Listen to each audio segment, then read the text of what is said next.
So, hello once again my loyal viewers, this is the Heavy Metal Chemist. It's a bit crazy because I'm actually doing 2 videos in 2 days, which is basically unheard of.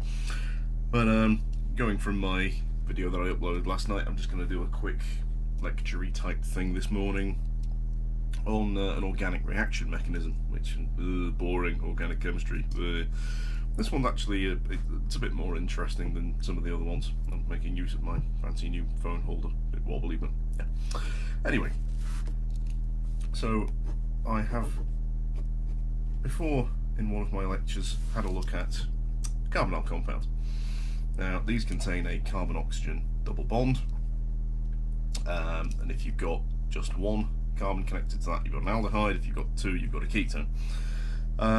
And these don't always react as you might expect. There is another form of this kind of compound which can convert them into another form called an enol, or an enone, which changes the reactivity of the compound completely. So this is an equilibrium process. I'm going to go over equilibrium processes in another video. Now you can either do this by adding a bit of acid to these kind of things, in which case the lone pair on the oxygen will attack the hydrogen ion, or you can add a bit of base to catalyze this kind of process. This kind of thing does happen normally, but it's accelerated if you add acid or base to it. And basically what happens is this bond here is going to break. You're going to form a double bond between this carbon and this carbon. Now, if you've got a ketone, you have to have a hydrogen available on one of these 2 carbons adjacent to the carbonyl group for this to work. But what you get as a result of this is something that looks like that. Now, carbonyls generally react quite well with nucleophiles because this carbon here has a delta positive, this has a delta negative. But what we've got here is, instead of there being a favourable positive charge here, a lot of the negative charge, so the electrons, are kind of hovering around this carbon-carbon double bond. Now what this means is we can basically change the way that these things react. So typically, if I'm just going to use Nu as a nucleophile, you get that kind of thing happening to give you a double bond there, that kind of thing. But what you typically get with these kind of things, if we have an electrophile, let's call it E+, is the lone pair from our oxygen on the carbonyl group is going to stick its double bond back there. This double bond, carbon-carbon double bond, is going to break, and then what we're going to get is something that looks a bit like this. So completely different reactivity. These electrophiles generally need more electrons. Nucleophiles have lots of electrons and will attack things which don't have many electrons.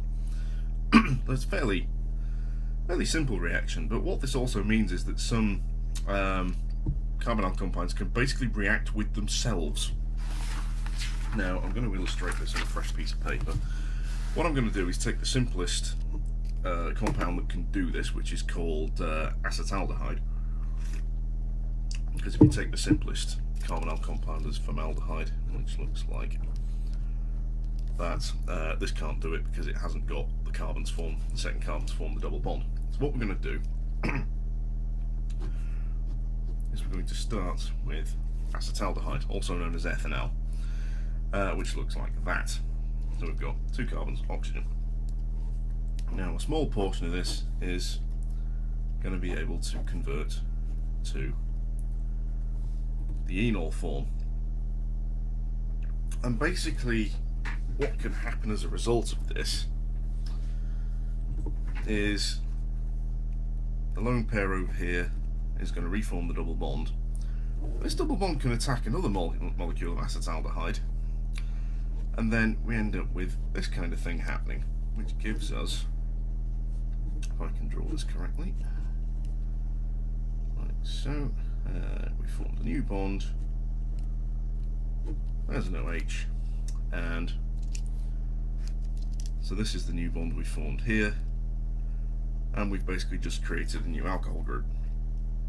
Now these kind of things can be reasonably stable, but also what you can do with this is, given you effectively got water there, you can eliminate water from these things to form what is called an enone, or an enal in this case, like so. So you've basically just stuck two acetaldehyde molecules together and created a double bond. And these kind of compounds have their own complete distinct class of reactivity in what's called a Michael addition reaction. They can do a whole host of other things, but I'll go over that later. So I hope that's provided a nice basic insight into this kind of chemistry, and if you'd like to see more, let me know. Like the videos, comment if you have any suggestions, etc. Hope this camera setup's proving far more stable than the old one did. Thanks for watching.